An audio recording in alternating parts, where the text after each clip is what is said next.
Itatampok naman po natin ang isang pulis na deboto ng Jesus Nazareno. Dati po siyang sakristan hanggang maging alagad ng batas. Pero nang maging pulis, inilagay niya sa sariling kamay ang batas. Hindi pangarap ang lumaki sa kanya, kundi lumaki ho ang kanyang ulo. Nasangkot po siya sa iba't ibang kaso, gaya ng pananakit. Nagkaroon din ng kasong frustrated murder at mga may kinalaman sa droga.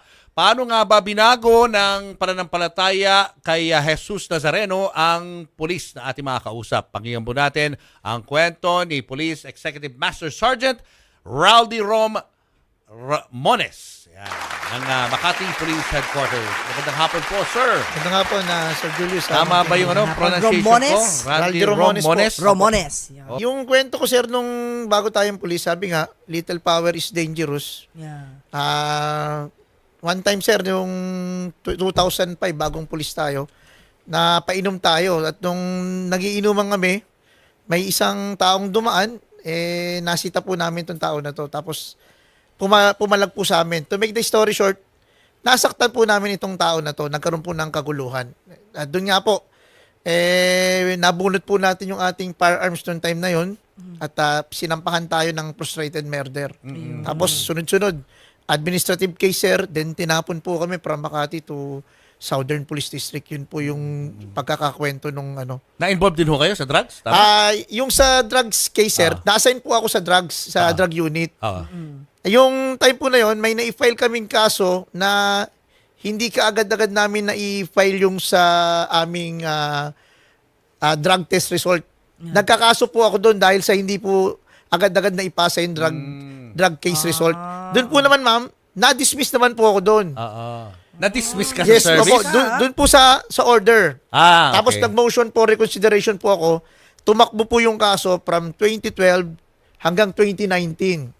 Tapos pagdating po nung 2019, ni-reverse po yung order na wala po akong kaso. Kasi court, ano po ito, job-related po yung Pero aking- aminado ho kayo, sir, na naging bad boy ho kayo ng mga panahon na yon. Yes, sir. Talaga po. Talaga pag wala ka po sa connection sa ating pong Jesus Nazareno, talagang mapapariwara ka po talaga.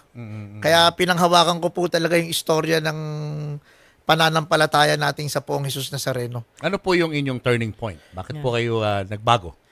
Nung nagkakaso na po ako, doon ko na po napagtanto na hindi po ito yung buhay na gusto ko. Hindi po ito yung masaya. Na napeke ako nung nung little power eh. Na naginip po ako na kinakausap po ako ng poong Jesus Nazareno. At ang sabi niya sa akin, the truth will set you free. O ang katotohanan ng siyang magpapalaya sa iyo.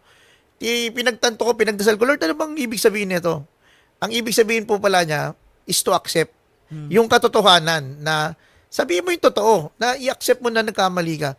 At doon nga po, binigyan po ako ng lakas ng Diyos na harapin po yung aking nasaktan.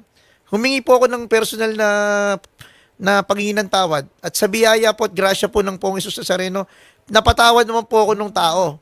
At ito nga po yung kagandahan. After po akong patawarin ng tao, winidraw na po yung frustrated murder na kaso. Nung time po na yon, pag wala na pong kasong kriminal, pwede na pong bumagsak yung administrative. Tapos, after 3 months po, nakabalik po ako sa Makati from Southern Police District. At ito po yung maganda. Sunod. January 8, 2025, dito po sa himpilang ito, nagpapatotoo po ang inyong lingkod na kung mananalig, magtitiwala at patuloy kang sasamba sa ating Poong Jesus Nazareno, hindi ka po niya bibiguin. Hindi ka lang niya patatawarin. Kung hindi, pagpapalain ka po pa niya. Dahil, paano po kayo pinagpala ng Jesus Nazareno? Ito po bukod dun sa naayos ko po yung mga kaso ko doon noong time na yon. Nung pumunta po ako dito, ang rango ko po is Police Chief Master Sergeant o SPO3 po nung sa lumang rango. Ang inyo pong lingkod ngayon ay Police Executive Master Sergeant o SPO4 na po sa mga oras na-promote? na to. Na-promote po ang inyong lingkod sa biyaya at grasya po ng ating Poong Jesus Nazareno. Lumabas po yung order namin nung Marso po nung taong ng 2025, sir.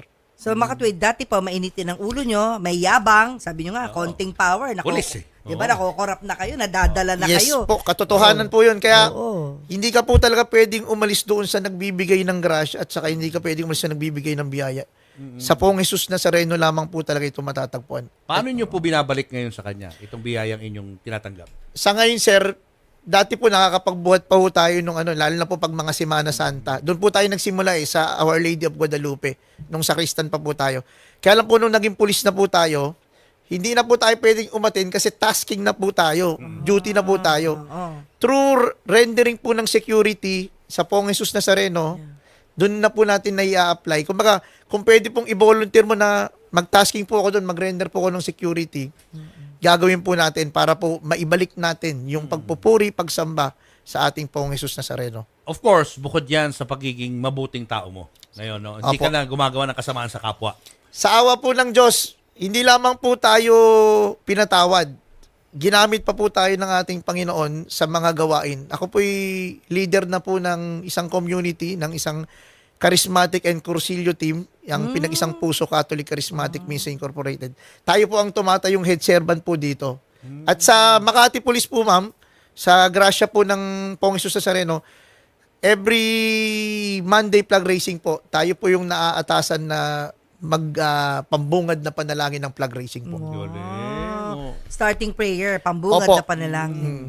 Tayo na po yung Amen. natoka na mag-share ng mabuting Yeah. balita. Pero syempre, being a devotee does not exempt you or does not mean wala ng mga trials na dumarating sa buhay mo po, di ba?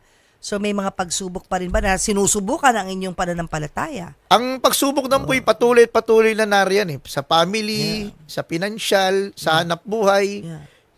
Lagi pong nandyan. Yeah. Sa katunayan nga po, may mga utang pa tayong binabayaran. Mm. Kaya lang po, naniniwala po tayo na ang Pong Jesus Nazareno ay hindi lamang Diyos ng pagpapatawad, kung hindi Diyos na nagpo-provide. Kaya panghawakan natin yung Amen. manalig lang tayo na kung ano man po yung kakulangan natin sa mga oras na to, ang Pong Jesus Nazareno ang magpo-provide ng mga pagkukulang na yan. Sana po makapagsalita rin kayo, no, sa mga kadete, no, sa mga gustong maging pulis. Bago po sila maging ganap na pulis, at least na-instill natin sa kanilang pag-iisip yung value Yeah. ng katulad ng naranasan po ninyo, no?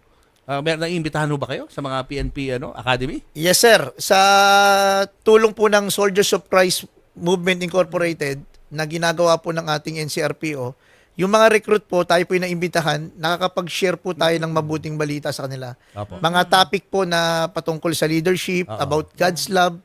At bukod po doon, sa ating pong jail po ng Makati, every month, nakakapag-share din po tayo ng mabuting balita sa mga kapatid natin na person deprived of liberty, mga PDL po Kasi yung natin. yung mga baguhan pulis, yan yung may tendency ng mga abuso eh. Diba? Kasi nga, Yung sabi nga bago, niya, di ba? Oh, little may power. kapangyarihan, biglang Yeah. naging sikat sa community, Yeah. no? Yeah. Yun, di ba? Yes, sir. Yun eh. Kaya, hindi naman po natin medyo risk po pag bago ka talagang pulis. Kasi, Oo. yung eagerness mo, yung Oo. maliit na kapangyarihan po, baka makontrol ka. Imbis na maging pagpapala, maging sumpa pa po sa iyo, di ba? Ang mahirap doon, sir, pag hindi ka nagising, Yes, sir. at hanggang pagtanda mo, pulis, Ganun pa rin. loko ka pa rin. Yun ang Sir, mahirap. sa panahon ngayon, sir, wala nang puwang, sir, ang ang kalokohan sa kapulisan, sir. Talaga? Mabebengga ka po talaga. Malalaman at Magsisimula ka malalaman. pa lang, sir. Na talaga, sa social media pa lang, sir, talagang, kaya, sa mga bagong pulis po, wag na po natin i-attempt. Yung mga pinagdaanan po ng mga senior, nalusutan na po nila yun, wag na po nilang tangkain kasi baka po madisgrasya sila at maalis. Hindi lamang po maalis, ang problema pa po, baka makulong pa ho sila. Oo. Ayun So po para sa nakakatakot. iyo, paano ba maging deboto ng poong Jesus Nazareno? Una po talaga, panalangin. Kasi without prayer po, malalayo tayo. Ang Pong Jesus Nazareno po, hindi mo man siya po mapasyalan madalas sa Quiapo. Alam po ng Pong Jesus Nazareno na nasa puso mo siya. Kaya every time na magpe-pray ka, parang lumalapit ka na rin po sa Pong Jesus Nazareno.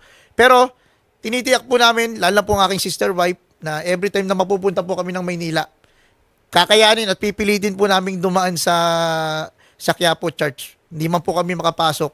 Maitaas lang po namin yung aming kamay. Natanda ng pag-surrender, pagsamba at pagsampalataya sa ating Pong Jesus Nazareno. Marami na rin ho ba tayo mga pulis na nanampalataya sa Poong Nazareno? Napakarami na pong mga kapulisan natin ang sumasampalataya po talaga sa ating Pong Jesus Nazareno. At big shoutout nga po doon sa mga sige. Yes, shout sa out. ating mga MPD. Sila po talaga yung Kung hindi po ako nagkakamali, baka 95% po ng MPD talaga pong devotee sa ating pong Jesus Nazareno. Oh, yan. Oh, shout out sa inyo sa mga kapulisan natin na bantayan niyo mabuti itong mangyayari po na traslasyon. Let's make sure lang na mailigtas natin yung mga kababayan natin sa panganib at mapanatili natin ang safety ng event na ito dahil ito po ay napaka-importante para sa bansa natin at sa pananampalataya rin ng ating mga deboto. Sir, baka may gusto ko kayong batiin bukod sa mga sa mga kaibigan natin mga pulis. Meron pa ba kayong gustong pasalamatan? Pasalamat lang po ako sa aming happy po sa Police Colonel Jean Ibarra de la Torre, saka po yung aming community, yung Pinag-Isang Puso Catholic Charismatic Ministry Incorporated.